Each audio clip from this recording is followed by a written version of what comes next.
Watu wengi wa Mungu wanachojua ni kufanya ibada, ila wajui madhara ya madhabahu.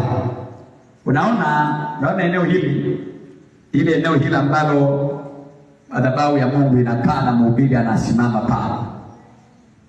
Eneo hili kiBiblia linaitwa mahali patakatifu. Yaani unaona jengo lote hili, kaeneo haka hili kametengwa, hakabadilishwi na mtazamo wa binadamu. Eneo hili linaitwa mahali patakatifu. Kwenye Agano la Kale lilikuwa ni eneo lenye nguvu sana. Madhabahu ilikuwa ni eneo lenye nguvu kuliko mahali popote. Iliheshimiwa na wafalme na manabii na mitume na matajiri na maskini, wakubwa kwa wadogo, kwa sababu ndilo eneo ambalo lilikuwa linatoa hatima ya maisha ya watu. Amen, amen. Kwa hiyo madhabahu inaitwa mahali patakatifu, na madhabahu sio tu mahali patakatifu, lakini pia ni mlango.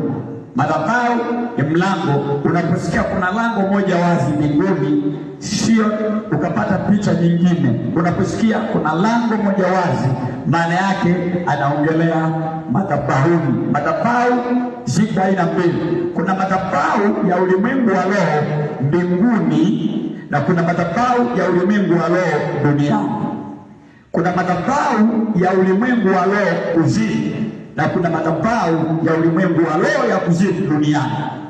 Kwa hiyo ndio maana ukisoma katika kitabu cha Ufunuo anaongelea kwa habari ya sinagogi la Shetani. Na kwenye wakati wa Yesu hapakuwa na kitu kinaitwa kanisa. Hapakuwa na kitu kinaitwa kanisa wakati wa Yesu. Kulikuwa na hekalu na sinagogi. Kulikuwa na nini? Hekalu na sinagogi. Naona, na hizi zilikuwa ni nyumba za ibada ambazo Yesu aliingia ndani kusaidia watu. Na nyumba hizi kabla Yesu hajaja zilikuwa zina viongozi wake wa ibada, walikuwa wanaitwa Mafarisayo na Masadukayo. Mafarisayo na Masadukayo walikuwa wanakinzana katika imani. Wengine walikuwa wanaamini kwa habari ya kiama ya wafu, hawa ni Mafarisayo. Masadukayo walikuwa hawaamini kuna ufufuo. Kwa hiyo Mafarisayo wanaamini mtu akifa anafufuka. Wao ndio imani yao. Na Yesu alipokuja, yeye alikuwa anasimamia injili ya ufufuo. Alikuwa anasema wafu wanafufuka. Na ndio maana yeye alikuwa anasema fufueni wafu, takaseni wenye ukoma. Huo ndio ulikuwa msingi wa wanafunzi wa Yesu.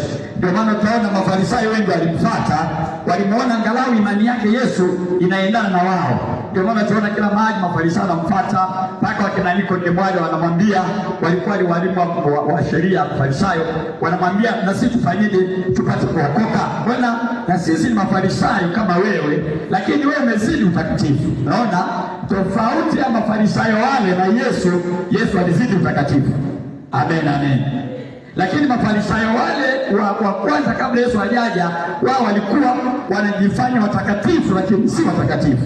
Unaona sasa?